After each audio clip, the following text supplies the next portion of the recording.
Good afternoon. Thank you for coming. In 38 days, 10,000 plus Americans spent at least 15 minutes, most of them spent much longer, answering a series of questions online in what we call the coffee sphere now. I've talked to a number of pollsters who've been quite surprised at the results. How many people did this? There was no push to it. It was put up on the Facebook page. It was put up on the Coffee Party USA page. And it was made available, and they shared it, and they used it. I'm going to show you the results of what we found from 10,000 plus people. As of today, it's 10,430 some people the last time I looked, as they are still taking it. I'm going to quickly run through the results, but first I want to explain a little bit about the methodology and what we're doing, because this is very, very different than anything you've seen before. This is not a traditional poll. It's not a survey in the traditional sense or an assessment. We call it a reflectment. It reflects the views of people. So I want to give you a little background really quickly so you'll understand how to put this in proper perspective.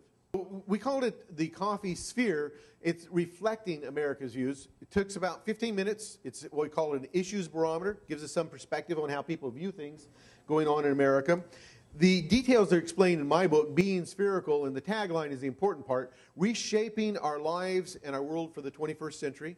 So in 1999, I dropped out actually, moved to a log cabin in the mountains, wrote this book along with my co-author, Robert Lindstrom. And it's about how we look at the world from a systems perspective, instead of looking at it as a mechanism. And from that, I developed the technology that you're about to see that lets us look at things in a much larger manner. So this is, the concept of the book is in the title, Being Spherical. And I've got a toy that makes the point really, really well.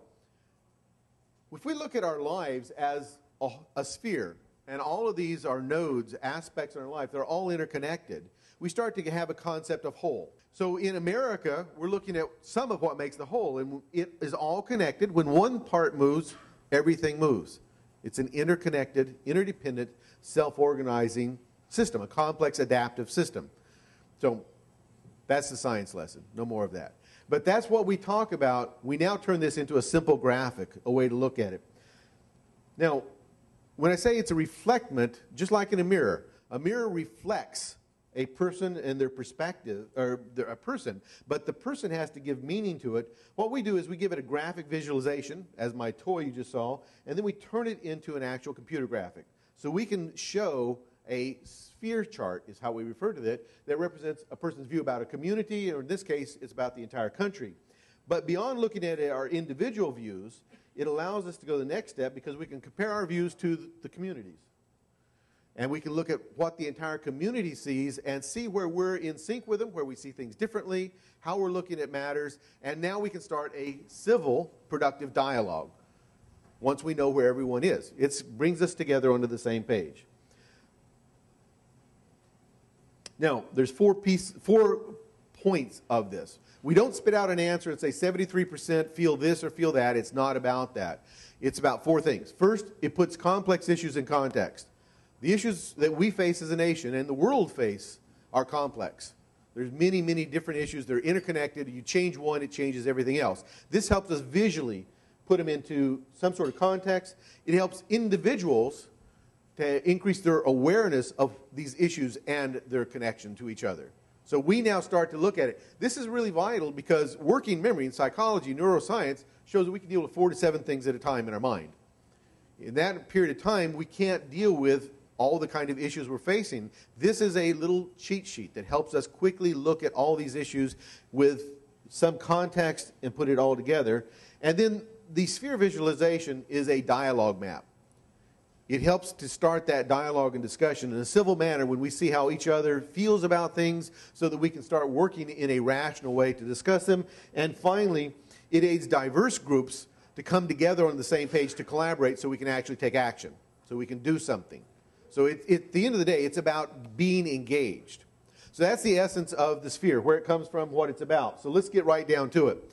When you take it, and most of you, I understand, have taken it, you get a shape that initially doesn't make any sense. It doesn't have any meaning.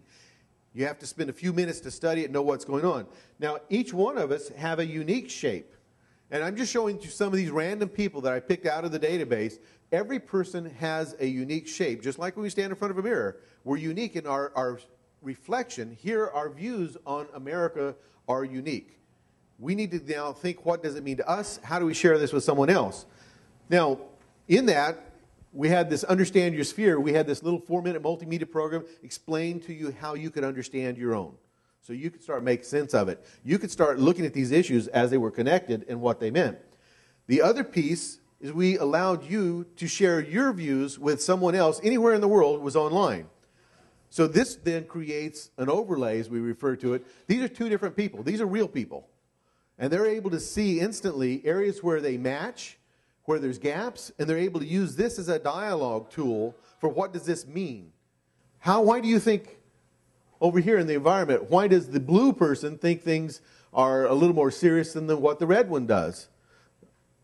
They have an ability to put this in context, although they agree in many areas. Healthcare, there's a lot of agreement. There's some areas of agreement in the equality. Politics, they trended the same. This now lets you have that map for a dialogue, because how do you sit down and have a discussion about politics with people that you don't know? It's very difficult. That's what this helps do. So in that use, we can see we've got videos of people that showed up at the coffee spheres. This is Miles and Jonah. They showed up, marked it up. They used it for dialogue and discussion. That's all on YouTube. So it's been used by that manner. Then, of course, there's the final results. This is 10,000 people. How did we as America see this? And I'm going to explain more about that in just a moment. But then it was used. This was a video that Eric shot. In Virginia, they showed how they came together. They used that for dialogues in their coffee meetings, and we can use this in our discussions on a national level. So remember, it's not a survey. It's not a poll. It's about dialogue. It's about awareness. It's about discussion. It's about engagement. It's about collaboration. To start that in a civil, non-emotional manner.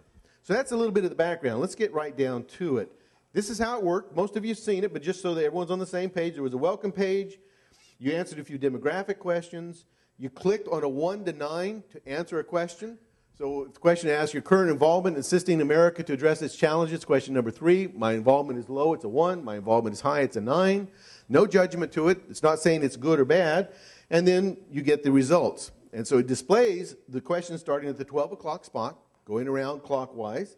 They're grouped into what we call sectors about participation, education, healthcare, equality, economy, the environment, politics, and the future.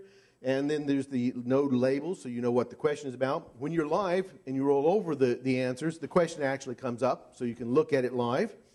And the answers 1 to 9, 1 is near the center, 9 is near the outer edge. And the point that I emphasize over and over again, and I'll emphasize it and you'll forget, but I'll emphasize it again, there's no right or wrong spot. 1 is not good, is not bad. 9 is not good, 9 is not bad. It's just a matter of low to high. How do you respond to these? So it's your perspective about what's going on. So there's no right or wrong answers, and we call it that reflection of your views. So how did we view all of these issues? This is the overlay of 10,000 people. I'll show you what it means in more detail in just a minute, but I want to show you this first.